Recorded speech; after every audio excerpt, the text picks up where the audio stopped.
നമ്മൾ വളരെ പ്രധാനപ്പെട്ട ഒരു കാര്യം ചർച്ച ചെയ്യണം. ശ്രീ ഷാനവാസ്, എൻ്റെ ചോദ്യം ഇതാണ്. അതായത് ഇപ്പോൾ ഈ 3-4 നിയമസഭാ മണ്ഡലങ്ങളിലെ പ്രശ്നമാണ് ഈ മൂന്നാം ശക്തി എന്ന് താങ്കൾ സൂചിപ്പിച്ചല്ലോ.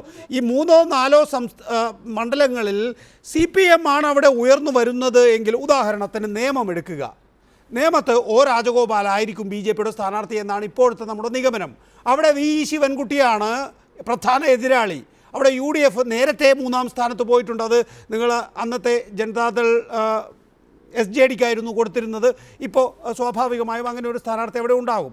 അപ്പോൾ അങ്ങനെയാണെങ്കിൽ V ശിവൻകുട്ടിയും O രാജഗോപാലും തമ്മിലാണ് നേരിട്ടുള്ള മത്സരമെങ്കിൽ UDF V ശിവൻകുട്ടിയെ പിന്തുണയ്ക്കുന്ന സമീപനമാണോ സ്വീകരിക്കുക?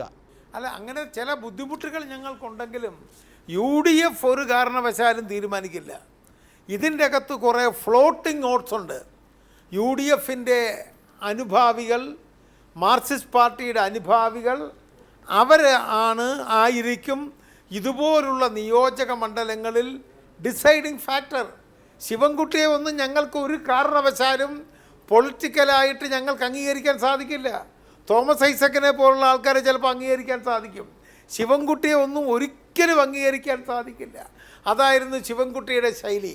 ഞങ്ങൾ ഐക്യമുണ്ടാക്കേണ്ട, ഞങ്ങൾ സഖ്യമുണ്ടാക്കേണ്ട, പക്ഷേ ഞങ്ങൾ രണ്ട് കൂട്ടരുടെ, ഇപ്പോൾ തോമസ് ഐസക്ക് ഇങ്ങനെയൊക്കെ പറഞ്ഞാലും രണ്ട് കൂട്ടരുടെയും അനുഭാവികൾ അതിനെക്കുറിച്ച് വ്യക്തമായ ഒരു തീരുമാനമെടുക്കാനുള്ള ശേഷി കേരളത്തിലുണ്ട്.